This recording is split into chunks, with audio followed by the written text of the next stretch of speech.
My husband was cheating on me before we were even married. I did not know that yet. I was 29 years old, and standing in a bridal shop in Charlotte, North Carolina, looking at a dress that cost more than 2 months of my salary. And I believed completely that I was about to marry the right person. I believed it the way you believe things, when you have spent enough time wanting them to be true, with your whole body. With the kind of certainty that does not leave room for doubt, because doubt would require you to start over, and starting over felt impossible. His name was Marcus Webb. He was handsome in that particular way that gets a man out of trouble his whole life. Easy smile. The kind of laugh that filled a room. He had a way of looking at you that made you feel like the only person in the world, and I had been inside that look for 3 years, and I had confused it for devotion. It was not devotion. I know that now. It was a skill.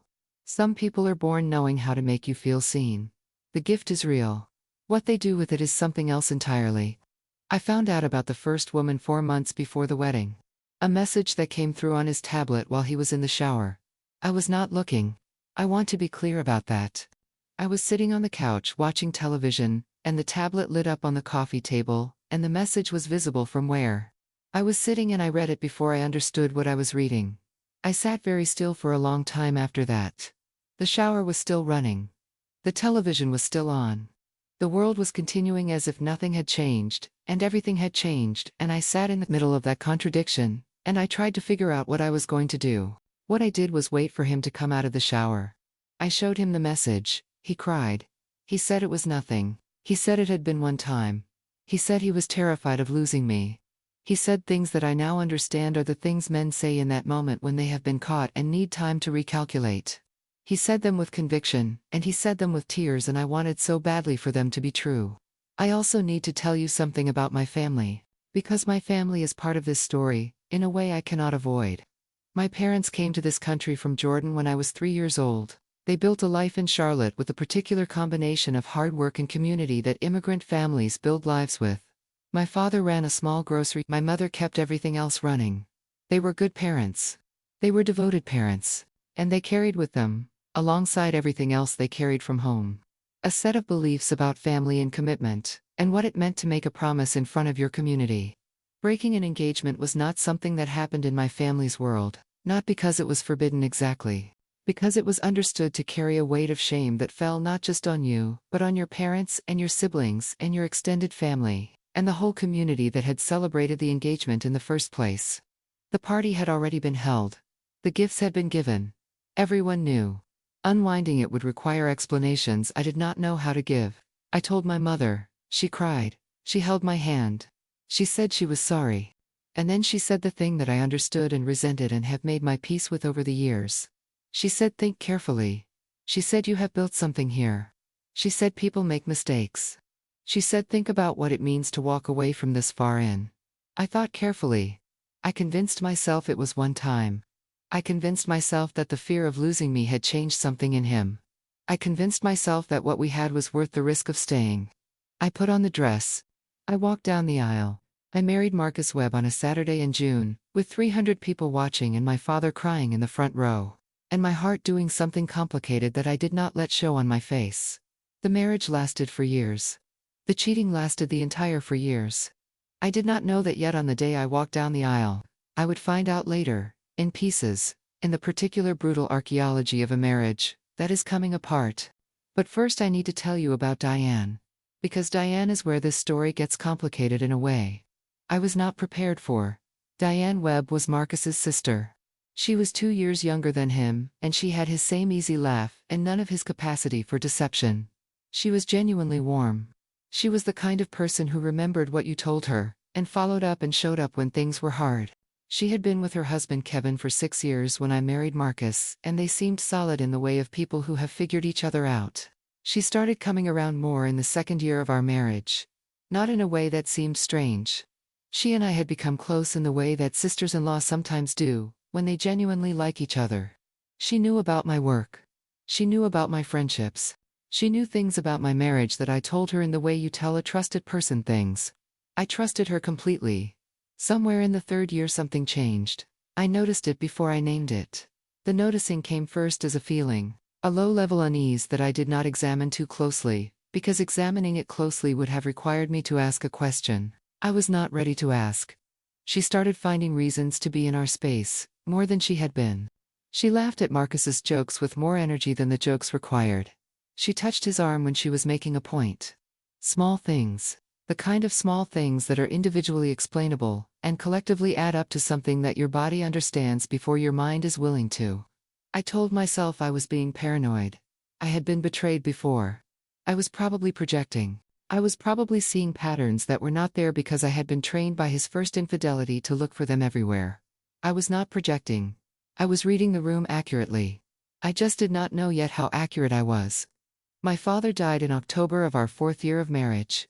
He had been sick for a while. The sickness had moved faster than we expected in the final months, and when the call came on a Tuesday morning, I was at my desk, at work, and I had to sit down on the floor of the hallway because my legs would not hold me. My father was the person in my family who saw me most clearly, not just loved me, saw me. He had a way of looking at me that was completely different from Marcus's way of looking at me. Marcus looked at me like I was something he wanted. My father looked at me like I was someone he understood. There is a difference, and I only fully understood it when the person who looked at me the second way was gone. We had to go back to the family home in Greensboro for the arrangements, and the funeral, and the week of sitting with family that follows. Marcus could not come. He said there was a work situation that required him to stay. I did not fight it. I was too exhausted to fight anything. I took my mother and I drove to Greensboro, and I sat with my family for 5 days. I thought about my father, the entire drive back to Charlotte, about all the things I had not said, about all the conversations we had not finished, about the particular shape of a grief that is also a conversation that will never be completed because one person is gone, and the words are just words now with nowhere to go. I pulled into the driveway at 2 in the afternoon. The house was quiet. I thought Marcus was at work. I used my key. I walked through the front door. I do not need to describe in detail what I found. You understand what I found. I will tell you that the specific person involved was the specific person I had been telling myself for a year that I was being paranoid about. I will tell you that finding out you were not paranoid is not a relief. It is its own particular kind of devastation. I did 2 things in the next 60 seconds. The first was take my phone out of my pocket. The second was make a decision about what to do with it that I have thought about many times since. I made the decision quickly, in the particular clarity that extreme shock sometimes produces. I sent the photograph to the family group text. Marcus's family. My family. Everyone. I have been asked many times since whether I regret that decision. The answer is complicated. I regret the pain it caused people who did not deserve the pain. I do not regret the truth being out. I had been carrying other people's secrets for 4 years. I was done carrying them. The next hour was the loudest hour of my life. Phones ringing, messages pouring in. Voices raised in the background of calls I was on. My mother calling from Greensboro, not understanding what she was looking at. Marcus calling. Then Diane calling. Then Marcus's mother calling. All of it happening at once in the living room of the house I had shared with a man who had been lying to me since before we were married. I walked out of that house. I got in my car. I drove to a hotel and I checked in and I sat on the bed in the room, and I turned my phone face down and I was quiet for the first time in what felt like years. The divorce took 8 months. I am not going to tell you it was clean because it was not clean. 4 years of a marriage that was built on a foundation of lies does not unwind cleanly. There are assets and there are conversations, and there are attorneys, and there are moments at 2 in the morning, when you are staring at the ceiling, wondering how you got here, and whether any of it was real. Some of it was real. That is the most complicated part, not the marriage. The years I spent in it, they were real. I was real in them. My grief was real. My love for what I thought I had was real. The person I had become inside that marriage was real. You can be entirely genuine inside a situation that is entirely false. I had been. Marcus's brother's name was Daniel. Daniel Webb was 4 years older than Marcus. He was a high school history teacher in Concord. He was quieter than his brother in every way that mattered. He did not fill rooms with his laugh. He did not have the easy magnetism. What he had instead was something harder to name, a steadiness, a quality of attention that did not perform itself. He had been married to a woman named Patricia for 7 years. He called me 3 days after I sent the photograph. Not Marcus, not their mother, Daniel. He said he had heard what happened and he was sorry. He said he had not known. I believed him. I still believe him. He said if there was anything he could do, he wanted to help. I said I did not know what help looked like right now, but I appreciated the call. He said he understood. He said to call if I needed anything. I did not call for 2 weeks. Then I called. I called because I was at the hotel, and I had been reading the same page of the same book for an hour, without taking in a single word, and I needed to talk to someone who was not my mother, or my attorney, or a friend, who had an opinion about what I should do. I needed to talk to someone who was in the same strange geography I was in. Someone who understood what it meant to find out that the person you trusted most had been building a separate life inside the life you shared. He answered on the second ring. We talked for 3 hours. He had found out about Patricia and Marcus differently than I had found out. The photograph had arrived in his phone, the same way it had arrived in everyone else's phone. He had been putting together the timeline since then. The timeline was not short. He did not perform his pain for me. That was the thing I noticed first. He talked about it the way you talk about something true, when you are not trying to make it sound a particular way. Just the facts of it. What he had known. What he had not known. What he was doing now, which was mostly going to work and coming home and sitting in the house he had shared with Patricia for 7 years, trying to understand how to live inside information that changed what the last 7 years meant. I understood that. I understood it completely. We talked until midnight. He said good night, and that he was glad I had called. I said I was too. I called again the next night, and the night after that. I want to be careful about how I tell this part, because I think people hear this story and they make assumptions about timing that are not accurate. Daniel and I did not fall in love during our divorces. We fell into the habit of each other during our divorces, which is a different thing, and which matters.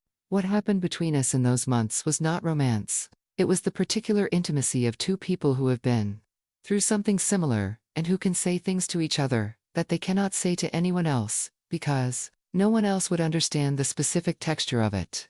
You cannot explain to someone who has not been betrayed in this particular way what it is like to look at a photograph of your entire marriage, and understand that the photograph does not show what you thought it showed. You can describe it. You cannot transmit the feeling. Daniel did not need me to transmit the feeling. He already had it. We met in person for the first time since the photograph on a Saturday in February.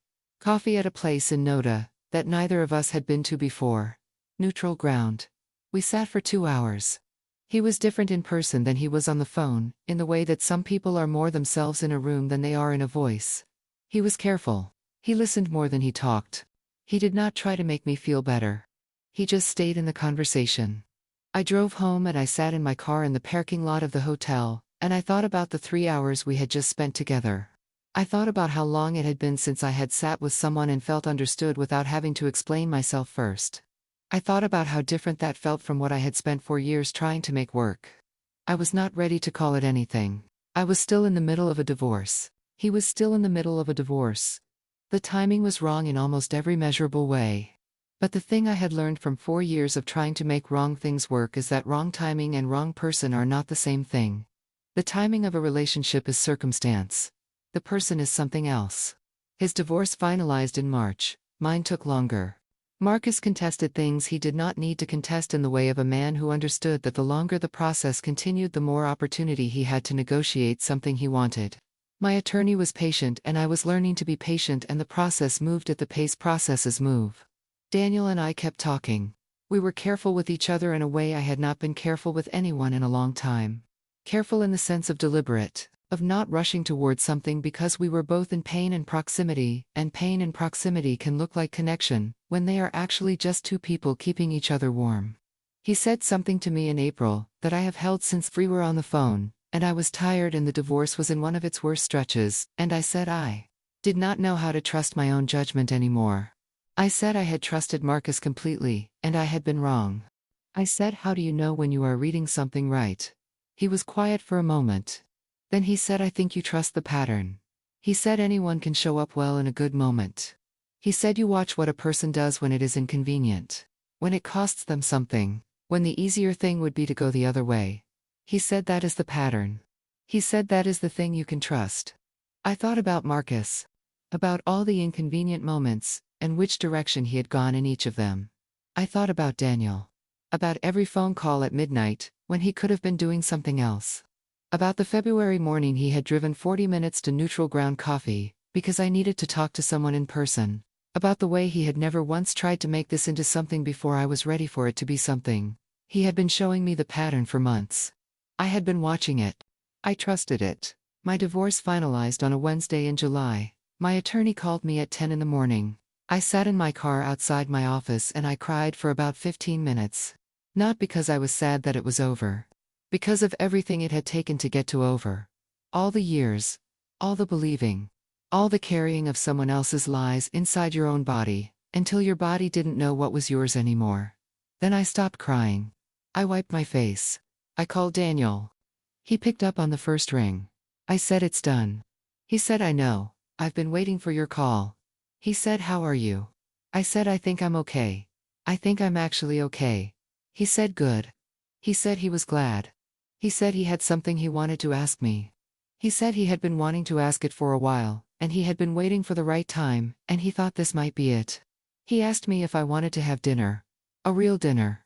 Not coffee on neutral ground. A real dinner, at a real restaurant, where he picked me up and I wore something I wanted to wear, and we sat across from each other, and called it what it was. I said yes. That was 2 years ago. I want to tell you about now, about where we are, because the story does not end with the yes. It continues in the ordinary way that good things continue. We live in a neighborhood in South Charlotte that has big trees and old sidewalks, and neighbors we wave at in the mornings. We have a dog named Walter, who takes up more of the bed than either of us, and who Daniel did not want initially, and now refuses to admit he loves more than anything. I still work in the same field I have always worked in. Daniel still teaches history. We have dinner most nights at a table that we picked out together at a market in Asheville on a weekend trip we took in the fall. I get asked sometimes about the family situation. About Marcus and Diane. About what it is like to be with the brother of the man who betrayed me, and the brother of the woman who was part of that betrayal. Here is what I tell people. The family is complicated the way that families always are after something like this. There are people who have been kind, and people who have been awkward, and people who have not known what to say, and have said nothing. Marcus and I do not speak. Diane and I do not speak. Daniel and Marcus have a relationship that I stay out of because it is not mine to define. What I can tell you is that Daniel is not his brother. I know that seems obvious, and I know that it should go without saying, but I want to say it because I spent a long time after Marcus, worrying that I was making the same mistake in a different form. That I was attaching myself to the familiar because the familiar felt safe. He is not his brother. He is entirely himself. He is the pattern I learned to trust. He shows up when it is inconvenient. He goes the harder direction when the easier one would serve him better. He listens to me the way my father listened to me. Not like something he wants. Like someone he understands. I got my marriage wrong the first time. I stayed in it past the point I should have stayed, because I was afraid of what leaving cost, and I let other people's expectations about what my choices meant outweigh my own knowledge of what was true. I know that. I have made my peace with it. What I did not get wrong was what I did after. What I did not get wrong was the midnight phone calls, and the February morning, and the patience, and the watching of the pattern. What I did not get wrong was recognizing, when it was finally in front of me clearly, what it actually looked like when someone was in your corner in the way that counted. I got the second one right. I am certain of that the way I was never certain of the first one, which probably tells you everything. I tell people, when they ask, that I am happy. They look at me sometimes like they are waiting for the complication. Like happiness, this specific must have an asterisk. It does not have an asterisk. It is just true. My name is Sarah. I married the wrong brother first. Then I found the right one. And the path between those two facts is the most expensive and the most necessary thing I have ever traveled. I would travel it again. Not because the pain was worth it exactly. Because where it ended up was worth it. Because Daniel Webb is worth the 4 years, and the photograph, and the 8 months of divorce, and the midnight phone calls and all of it. Because when he looks at me, I am not something he wants. I am someone he understands. That is everything. That is the whole story. I want to tell you who I was before Marcus, because the person I was before him matters to understanding what he cost me and what it took to get back. I grew up the oldest daughter of 2 people who had given up everything familiar to build something new. My father left a city he loved, and a language he was fluent in a community that had known him his whole life, and he started over in a country where he had to learn everything from scratch. He did it without complaint. He did it with a particular dignity that I understood better, as I got older. The dignity of a person who has decided that the sacrifice is worth the destination, even when the destination keeps moving. My mother did the same thing, and also raised 3 children, and kept a household, and worked part-time at the grocery, and somehow also managed to be the person everyone called when they needed something. She was efficient with her love in the way of people who have a lot of people to love and not enough hours. It did not feel like shortage. It felt like precision. I was 26 when I met Marcus. I was working in healthcare administration at a hospital in Charlotte. I had my own apartment. I had friends. I had made myself. I had a life that was mine in a way that my parents' lives had taken longer to be theirs. I was not looking for someone to complete anything. I was looking for someone to add to something that was already good. That is what I thought I found. That is the particular cruelty of the way Marcus operated. He did not find women who were missing something and fill the gap. He found women who had something good and made them believe he was adding to it. The adding felt real. The subtraction happened slowly, underneath, in a place you were not watching, because you were too busy enjoying the addition. By the time I understood what had been subtracted, I had already reorganized my whole life around what I thought was there. My mother knew something was wrong before I told her about the message on the tablet. I know this because of the way she reacted when I told her. She was sad, but she was not surprised. She cried, but she did not say she could not believe it. She said she was sorry. She did not say she had not seen it coming. I asked her once, after the divorce, after everything, whether she had known. She was quiet for a long time. Then she said she had not known exactly. She said she had felt something. She said Marcus was always very easy with people in a way that made her cautious. She said she had not said anything because she did not want to put doubt in my mind about something I had chosen. I did not blame her for that. I understood it. She had watched me choose, and she had made her own choice, which was to support what I was building, rather than undermine it with a feeling she could not prove. What I said to her was that the next time she had a feeling she should tell me. She said she would. She said she was sorry she had not said something the first time. I told her the first time might have made me leave. She said yes. I said leaving the first time would have saved me 3 more years. She was quiet. She said yes. She said she was sorry. We sat in her kitchen for a while after that. She made tea. We did not talk about Marcus anymore. We talked about my father, which is what we usually ended up talking about when we were together in her kitchen. About the things he had said and the things he had done, and the way he had moved through the world with that particular combination of stubbornness and grace that was entirely his own. I think about that conversation sometimes when I think about the choices I made in those years. My mother made a choice to stay quiet because she was afraid of damaging something I wanted. I made a choice to stay married because I was afraid of the cost of leaving. Both of our choices were fear-based. Both of them cost more than the fear itself would have cost. The lesson I took from that is not that fear is always wrong.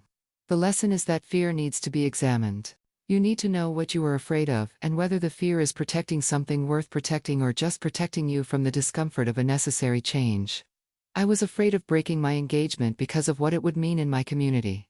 I stayed in a marriage for 4 years as a result. The community moved on. The community always moves on. I was the one still carrying it. I have never fully explained to anyone what happened in the 60 seconds between walking through my front door and sending that photograph. Here is what happened. I saw what I saw. My mind went very quiet. Not the quiet of shock exactly. The quiet of a person who has just been handed the final piece of information she needed and now understands the complete picture for the first time. 4 years of small questions, and explained away feelings and moments of doubt that I had talked myself out of, all of it landing at once. The picture was complete. I took the photograph because I knew that without evidence, the story would be managed. Marcus would manage it. He had been managing things for 4 years. He was very good at managing things.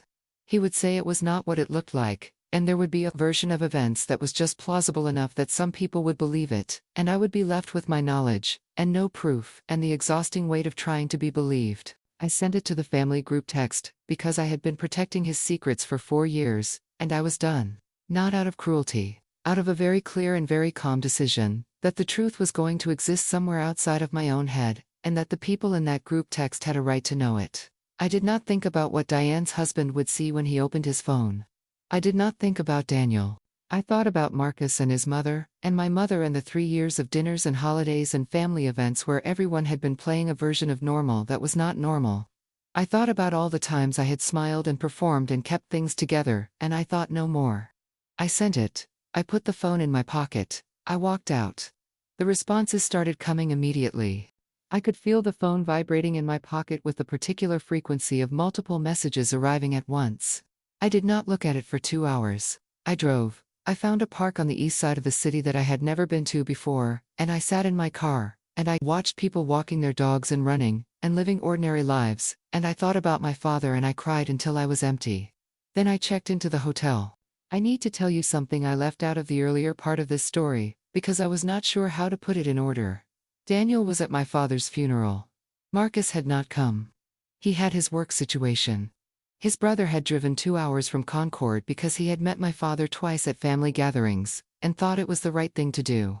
He sat in the back of the funeral home.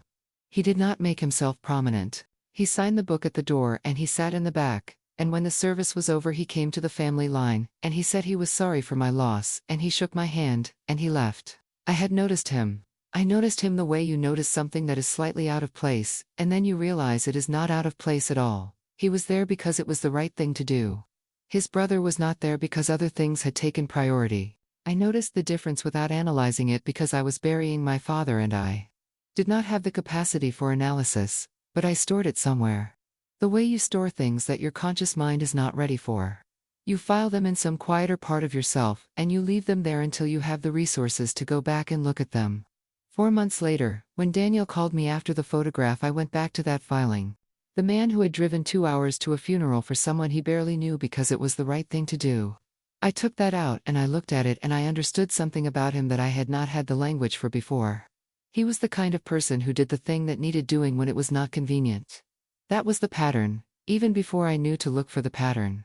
The year between the photograph and the dinner request was the hardest and the most clarifying year of my life. Harder than the bad years of the marriage.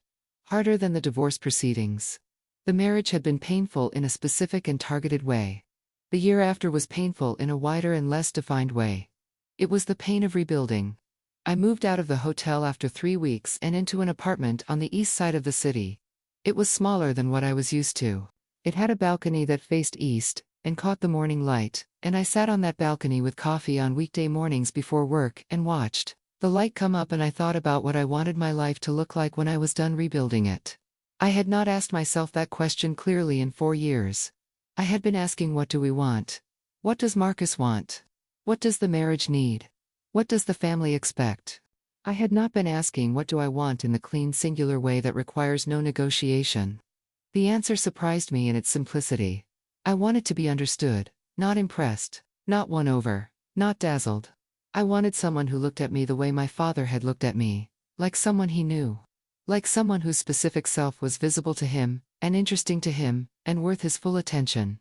I had never asked for that precisely because I had never known it was available in a romantic relationship. My father had given me that quality of attention, and it had seemed like a thing that fathers did. I had not understood it was also something that partners could do. That it was in fact the thing that distinguished real intimacy from performed intimacy. Marcus had performed intimacy very well for a long time. The performance was excellent. The thing underneath the performance was not there. Daniel did not perform. He did not even seem to understand what performing would look like. He just said true things in a direct way, and asked questions about the answers, and remembered what I said when I answered. That was it. The whole formula. True things and real questions and actual listening. I had been so dazzled by the performance for so long, that the simplicity of the real thing felt, at first, almost anticlimactic. Where was the charm? Where was the filling of rooms? Where was the particular magnetism I had mistaken for depth? It was not there. What was there instead was someone who showed up at midnight calls and February coffees and back rows of funeral homes, who went the inconvenient direction, who built a pattern over months that I could look at and trust because it was consistent, and because consistency is the one thing that cannot be performed indefinitely. The year was hard. The year was also the year I figured out what I was looking for. And by the time the divorce finalized in July, I knew exactly what it looked like because I had been watching it walk toward me one midnight phone call at a time. I want to tell you about an ordinary Tuesday. Not because ordinary Tuesdays are dramatic. Because after everything I went through, the ordinary Tuesdays are the whole point. I wake up at 6:15. Daniel is usually already awake. He is a morning person in the particular way of people who have something they want to do with the early hours. He makes coffee before I am fully conscious and puts a cup on my side of the bed, and goes to sit at the kitchen table with whatever he is reading. He teaches a unit on the civil rights movement every spring, and he is always in the middle of some book related to it that he talks about over dinner, with more enthusiasm than the topic of the book might suggest to someone who does not know him. Walter, the dog, is on the foot of the bed. He has claimed a territory there that we have stopped trying to dispute. He is a large mixed breed with opinions about schedule, and he begins agitating for his walk at approximately 6:40 every morning regardless of what day of the week it is. I take Walter for the walk. The neighborhood has good sidewalks and old trees, and in the spring it smells like something blooming. I know some of the neighbors by name and some by face. There is a woman 3 houses down, who waves at me every morning from her porch where she drinks her coffee. We have never had a full conversation. The waving is enough. I come back from the walk. Daniel has made eggs. We eat at the kitchen table, and we talk about whatever we talk about. His students, my work, something he read, something I heard. Ordinary things. The fabric of an ordinary day. I used to think ordinary was what you settled for when the extraordinary did not work out. I spent 4 years chasing something I thought was extraordinary. What I found after was not extraordinary in any visible way. It was just real. And real, it turns out, is what I had been hungry for the whole time, without knowing how to name the hunger. I leave for work at 8. He leaves 20 minutes later. We text during the day, in the sporadic way of two people who are both busy, and who do not need to be in constant contact to feel connected. Sometimes it is just a link to something one of us found interesting. Sometimes it is a question about dinner. Sometimes it is nothing at all for the whole day, and we pick it up again at the kitchen table in the evening. That is Tuesday. That is most days. That is the life. I earned it the expensive way. I would not trade the expensive way for a cheaper version of this particular outcome. The expense made me understand what I was buying. I know the value of what I have, because I know what it cost to find it. Here is to the ordinary Tuesday. Here is to the dog on the foot of the bed, and the coffee on the nightstand, and the man at the kitchen table reading about the civil rights movement, with more enthusiasm than the situation requires. Here is to being understood. Here is to getting the second one right. I want to account for what 4 years with Marcus actually cost, not financially, not legally, in the currency that does not appear on any settlement document. It cost me 3 years of my 30s, that I spent managing someone else's dishonesty instead of building something true. It cost me the particular confidence of a person who trusts their own perceptions. When someone lies to you consistently over a long period of time, and you believe the lies, you begin to doubt the instrument. You begin to wonder whether your reading of situations is reliable, whether your instincts can be trusted, whether the quiet voice that says something is wrong is signal or noise. It cost me that certainty for a while. Not permanently, but long enough that rebuilding it required deliberate effort. I had to practice trusting my own read of things. I had to distinguish between the anxiety that comes from past betrayal and the actual signal that something is wrong. Those are different things and they feel similar, and learning to tell them apart took longer than the divorce. It also cost me the version of myself that did not know how to leave. I do not mean this as a criticism of staying. I mean it as an observation. The person who walks down an aisle, carrying knowledge she does not want to examine, is a person who has learned to override her own knowing in service of an external narrative. That is a capacity I had developed, and it took a long time to unlearn. The unlearning happened slowly. The midnight phone calls were part of it. The balcony mornings were part of it. The deliberate choosing of what I wanted my life to look like when I was done rebuilding was part of it. The February coffee and the pattern watching and the growing certainty that I knew how to read something true when it was in front of me. All of it was part of the unlearning. By the time my divorce finalized, I had unlearned enough to know that what I was building with Daniel was different, not because it felt more intense or more exciting, but because it felt more true. Intensity the first had had. Excitement I had had. Truth was the thing I had not had. Truth in the sense of alignment between what was visible and what was real. Truth in the sense of the surface and the depth being the same thing. That is what Marcus cost. The certainty that surface and depth could be the same thing. And that is what the year between the photograph and the dinner request gave back.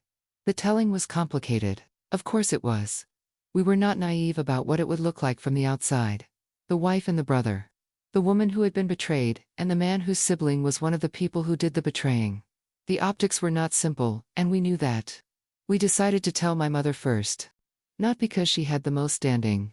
Because she was the person whose opinion I cared about most, and because I had promised her after the divorce that I would not make fear-based decisions anymore, and I wanted her to know that this was not fear-based, it was the opposite of fear-based. I drove to Greensboro on a Saturday in August. I brought Daniel. He had met my mother twice before, briefly, at family events during the marriage, in the category of Marcus's family, rather than in any independent way. He was nervous in the car, and I found that reassuring, in a way I did not expect to find it reassuring. The nerves meant it mattered. People who do not care are not nervous. My mother opened the door. She looked at him. She looked at me. She made tea. We sat in the kitchen the way we always sat in the kitchen. She asked him about his work. He talked about his students. He talked about the civil rights unit, with the same enthusiasm he brought to it at our own kitchen table. She asked him questions. He answered them. The conversation went on for about 40 minutes before anyone mentioned Marcus or Diane, or any of the architecture that sat behind this particular visit. She finally set her cup down and she looked at Daniel. She said she appreciated that he had come to the funeral for my father. He said he remembered meeting him once before that, briefly, at a family Christmas. He said my father had told him something about the grocery business in Charlotte in the 70s and 80s that he had remembered. He said he had not known then that he would want to remember it for this reason, but he was glad he did. My mother looked at him for a long time. Then she looked at me. Then she picked up her cup. She said she was glad I had found someone who paid attention. That was her blessing. It was the right one. I have not spoken to Diane since the day of the photograph. I want to address that directly because people ask about it and because the story is not complete without it. I do not hate Diane. I have thought about this carefully over the years, and the honest answer is that what I feel toward her is something closer to sadness than to anger. The anger was there initially. It was real, and it was earned. But anger at that pitch requires energy that I eventually needed for other things, and I spent it, and then I put it down. What replaced it was a kind of sorrow for the specific nature of what she did. She came into my home as a friend. She sat at my table. She knew things I told her in trust. She took the information and the access, and she used them in a direction that cost me more than she could have calculated from the outside. She could not have fully understood what she was doing to me. People rarely understand the full cost of a betrayal to the person being betrayed. But she knew enough. She knew it was wrong. She did it anyway. I think about what it means to know something is wrong and do it anyway. It requires a particular kind of compartmentalization. The capacity to put your knowledge of the wrongness into a separate room, and not look at it while you are doing the thing. That compartmentalization is, I think, what I mourn most about what Marcus and Diane did. Not the actions themselves. The capacity they demonstrated for separating themselves from what they knew. I do not have that capacity. I am not sure whether it is a virtue or a limitation. What I know is that I cannot do something I know is wrong without the knowing following me through it. I could not have been in that situation, and not looked at the door marked wrongness. I would have looked. I would have stopped. I am not better than them for that. I am just differently made. I hope Diane has made her peace with what she did. I hope Marcus has also. I am not carrying it for them anymore. I put that down when I put down the anger. What they did was theirs to carry. What I did with it after was mine. What I did with it was find Daniel, and build something true. That is a reasonable outcome. That is more than a reasonable outcome. That is the specific and improbable good thing that came from a specific and improbable terrible thing. I will take it. I will hold it carefully. I will not waste it. I asked Daniel once what he had thought when he first called me after the photograph. He said he had thought he should call because it was the right thing to do, and because nobody else was going to do it. He said he had not been thinking about me in any particular way at that point. He said he was in his own situation, and I was in mine, and calling was just what a person should do. I asked him when that changed. He said it changed slowly. He said it was not a moment. He said it was more like he kept calling, and kept finding someone who was thinking about things in a way he recognized, not the same conclusions. The same quality of thinking, the same willingness to sit with something hard and look at it directly, rather than look away. He said he had spent 7 years with someone who looked away from hard things. He said he had not realized how much that cost him until he was in conversations with someone who did not look away. I asked him if he had been afraid of what people would think. He said yes. He said he had thought about it a lot. He said he had eventually decided that what people thought was information, he was allowed to weigh, but not information. He was obligated to follow. He said the people who mattered had seen us together, and made their own assessments. He said the people who had not made assessments without full information, did not have enough information to be worth the wait. He said one more thing. He said he had been at my father's funeral, because it was the right thing to do. He said he had stayed in my life because it was the true thing to do. He said he tried to do the right thing, and when right and true were the same thing, that was the simplest version. And when they were not, he tried to figure out which one was more important. I said they sounded like the same thing to him. He said most of the time. He said the cases where they were not were the ones that told you the most about yourself. I have thought about that a lot, about right and true, and the cases where they diverge, and what those cases reveal. In my first marriage, I chose right over true for a long time. I stayed because leaving was the wrong thing in the eyes of the people around me. I stayed because the right thing in my family's framework was to honor the commitment. I stayed when what was true was that the commitment had never been fully real on one side.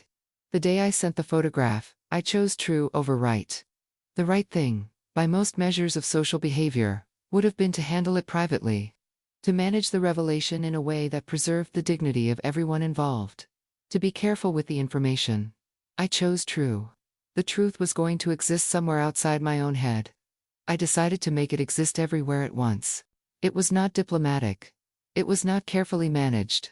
It was just the truth, stated plainly, to everyone who needed to know it. I think that was the first time in 4 years I had chosen true over right. And I think it was the beginning of everything that came after. The apartment on the east side, and the balcony, and the midnight phone calls, and the February coffee, and Walter on the foot of the bed, and the ordinary Tuesdays. Everything that came after started with choosing true. My name is Sarah. I made the expensive choice, and then I made the true choice, and then I spent a year figuring out how to build something on the difference between them. The thing I built is still standing. It is standing on a Tuesday morning in South Charlotte. With coffee on the nightstand and a dog who needs walking, and a man at the kitchen table who looks at me like someone he understands. I would not trade any of it. Not one expensive step of the path. Here is to choosing true. That is the whole story. The first Thanksgiving after the divorce, I spent with my mother and my siblings in Greensboro. Daniel spent it with his own family in Concord. We were not at the stage where we were combining holidays. We were not yet even at the stage where we had named what we were combining. My mother made the same things she had always made. She is not someone who changes a menu based on circumstances. The circumstances had changed significantly over the previous year, and the menu remained constant, and I found that stabilizing in a way I could not have predicted. The grape leaves were the same, the rice was the same. The particular smell of the kitchen on Thanksgiving morning was the same as it had been my entire life. Something in that sameness held me up. My brother asked about the divorce. He was careful about it. He had been careful about everything since the photograph, which I understood. He was trying to figure out what the right amount of acknowledgement was, and there was no established protocol for it. I told him the divorce was final, and that I was okay, and that I was figuring out what came next. He nodded. He said he was glad I was okay. He did not ask about Daniel. He would not ask about Daniel for another 4 months. My mother watched me during dinner the way she had always watched me. With the particular attention of someone who is reading more than what is being said, she had always been able to read me. I had not always been willing to be read. That year I was tired enough to let her. After dinner, we sat on the porch with tea the way we had always sat on the porch with tea. It was cold for North Carolina, and we had our coats on, and she had a blanket over her knees. We watched the street. A neighbor's kid was riding a bike in circles in the driveway across the road. The ordinary motion of an ordinary afternoon. She said, "Are you thinking about him?" I said, "I am thinking about Dad." She said, "Yes." She said, "I know." She said, "Me too." We sat for a while. Then she said something I did not expect. She said your father would have liked Daniel. She said he would have appreciated that he came to the funeral. She said he noticed things like that. I said I knew. She said he would have said something practical about it. He would not have made a big thing of it. He would have just noted it, as information, and filed it away. She said that was how he thought about people. He collected evidence. He built up a picture over time. I said that sounded like how I had started to think about people. She said yes. She said she thought I had learned it from him. She said she was glad. We drank our tea. The kid across the road went inside. The street went quiet. The cold settled in the way late afternoon November cold settles in the Piedmont. I thought about my father, and about evidence, and about the pictures we build over time of the people in our lives. About how he had built a picture of Marcus in the years before he died, and what that picture might have contained. About whether he had seen what I had not wanted to see. About what he would have said if I had asked him directly. I thought he would have said the same thing he always said when I was trying to figure out a person. He would have said, watch what they do when it costs them something. That was his version of the pattern. He said the same thing Daniel had said. They arrived at it from different directions, but they arrived at the same place. My father and Daniel had met twice. My father had told him something about the grocery business in Charlotte in the 70s and 80s, that Daniel still remembered. That is a small thing. It is the kind of small thing that tells you everything about both people. I sat on my mother's porch and I drank my tea, and I thought about my father, and I thought that he would have liked Daniel, and that I was going to be okay. There is a version of this story where the lesson is about Marcus. About the kind of person he was, and what he did, and why people like him do what they do. That is not the lesson I took. Or rather it is a lesson, but it is not the central one. The central lesson is about choosing. About what it takes to choose clearly, when the people around you have strong opinions about what you should choose, and when the cost of the wrong choice is easier to see than the cost of the right one. I made a fear-based choice when I was 29 and standing in the bridal shop, and I found out about the first woman. The fear was real. The things I was afraid of were real. The calculation I made was reasonable, given the information I had and the values I was operating inside of. It was still the wrong choice. I made a clear choice when I walked through my front door, and took out my phone, and sent the photograph. I was not afraid in that moment. I was past fear. I was in the particular clarity that comes when you have finally run out of reasons to stay in the wrong story. The choice was clear because there was nothing left to lose. The hardest choice was the one I made slowly over the year, between the photograph and the dinner request. The choice to build something true. That choice required me to be afraid and make it anyway. Not to be past fear, but to look at the fear and decide that what was on the other side of it was worth the crossing. That is the hardest kind of choosing. When the fear is real, and you do it anyway because the alternative is staying in a version of your life that does not fit who you are. I have not stopped being afraid of things since I made that choice. Fear did not go away. What went away was the willingness to let fear be the deciding vote. Fear gets a seat at the table now. It does not get to run the meeting. That shift, from fear running the meeting, to fear having a seat at the table, is the thing I would point to, if you asked me what I actually gained from the most expensive year of my life. That and Walter. And the coffee on the nightstand. And the man at the kitchen table with his civil rights movement book. And the ordinary Tuesdays. Choose true. That is the whole lesson. In the small things, and the large ones. In the moments that matter, and the ones that seem like they do not. Choose true. The cost is real. The cost is always real. It is still worth it. My name is Sarah. I chose true. I am still choosing it every ordinary Tuesday morning. That is everything. That is the whole story. The second year was quieter than the first, and I want to tell you about it because I think the second year is where the real work happens. The first year is survival and revelation and the dramatic machinery of endings. The second year is what you build when the drama has settled, and you are left with the actual shape of the life you are making. We adopted Walter in March of the second year. He was 2 years old, and had been in a shelter in Mooresville for 3 months. Daniel had said from the beginning that he did not particularly want a dog. He had said this several times with what he considered to be conviction. I had said nothing. I had simply mentioned once that the shelter in Mooresville had availability, and let that sit. He called me from the shelter on a Thursday afternoon and said there was a dog there. He said the dog had looked at him in a specific way. He said he was not going to adopt the dog, but he thought I should come look. I drove to Mooresville. The dog looked at me in the same specific way. We adopted the dog. Daniel maintains to this day that this happened accidentally. He was ambushed by a dog. He had no agency in the matter. The dog simply appeared in his life through a series of events he had no control over. The dog sleeps on his feet. He complains about this nightly, and moves the dog, and the dog moves back, and he moves the dog again, and the dog moves back. This cycle continues until he gives up, and I pretend to be asleep.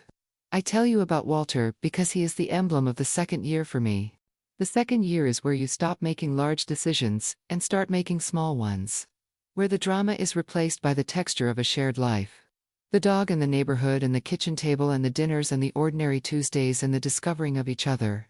In the context of a life rather than in the context of a crisis. I learned things about Daniel in the second year that I could not have learned in the first. I learned that he is genuinely patient with slow processes, and genuinely impatient with inefficient ones, a distinction that sounds abstract until you live with it. I learned that he has opinions about coffee that are stronger than his opinions about most other things. I learned that he grades papers at the kitchen table on Sunday evenings, and that he makes small sounds of satisfaction or frustration, as he reads that he is completely unaware of. I learned that he calls his mother every Thursday, and that the calls last exactly as long as they need to, and not 1 minute more. I learned that he keeps a list in his phone of things people mention they are interested in, so he can remember them for future reference. That last one, I found out about it by accident, when I saw him add something to the list after a dinner we had with friends. I asked what he was doing. He showed me the list. There were 40 entries. Things people had mentioned, wanting to read, or watch, or try. Things people had said were important to them. My name was in the list 6 times. Attached to 6 things I had mentioned at various points in the previous year that I did not remember mentioning. I thought about Marcus, and the 4 years of things I had mentioned that had not been stored anywhere. Not because he was careless. Because the mentions had not been the point. The relationship had been about something else, and the things I mentioned were noise in that context. For Daniel, they were signal. That is the difference. That is the whole difference. That is what I had been trying to describe when I talked about being seen versus being wanted. Marcus wanted me. Daniel stored my mentions in a list on his phone because what I cared about was information he wanted to have. I cried a little when I saw the list. He was confused. He thought he had done something wrong. I told him he had done nothing wrong. I told him it was the most romantic thing I had ever seen, and that I was aware that was not a typical response to someone's phone notes. He looked at me for a moment. Then he added something to the list. He showed it to me. It said, "Sarah thinks phone lists are romantic. Tell her this more often." I laughed until I could not breathe. Walter looked at us from across the room with the expression he has when humans are behaving in ways he cannot categorize. That was the second year. That was the texture of it. Small revelations. Growing evidence. A list that kept getting longer, with the specific details of a specific person who was paying full attention. Here is to the second year. Here is to the small things that tell you everything. Here is to the list. If I could go back to the woman standing in the bridal shop at 29 looking at a dress that cost 2 months of her salary, here is what I would tell her. I would not tell her not to marry him. I know how that sounds. But the version of events where I make a different choice at 29 leads to a different version of me, and I am not certain that version finds Daniel. The path to Daniel ran through Marcus. Through the years and the grief, and the photograph and the hotel, and the midnight calls. I do not know a shorter path. What I would tell her is, to trust her body. The body knows things before the mind is ready to know them. The feeling that something is off is not noise. It is not anxiety. It is your nervous system processing information that your conscious mind is managing away. When your body tells you something, that is signal. Pay attention to the signal. I would tell her that the cost of staying is not always visible on the day you make the decision to stay. The cost reveals itself over time. The price you pay for overriding what you know is not a single payment. It is a long series of small payments that add up to something much larger than you calculated on the day you decided to pay. I would tell her that her community's opinion of her choices, while real and while mattering, is not the final authority on what she should do with her life. Her community will adjust. Communities always adjust. She will be the one living inside the choice, and she should make it accordingly. I would tell her that the person she is going to meet after this is worth the after. That the after is hard and long, and requires more from her than she knows she has. And that it produces something true. Something that sits still and does not need to be managed. Something that exists in the same form, whether she is watching it or not. I would tell her that love that requires performance is not love, it is an agreement. The thing that feels like love but does not ask her to perform anything in return for it is the real thing, and she will know it when she finds it by the absence of performance. By the specific relief of being with someone who wants her to be exactly what she is. I would tell her she is going to be okay. More than okay. She is going to be on a porch in South Charlotte with tea and a dog, and a man who keeps a list of things she mentions, and who grades papers on Sunday evenings with small sounds of satisfaction. She is going to choose true. Everything after that is going to be worth it. My name is Sarah. I chose true. That is the whole story. That is all of it.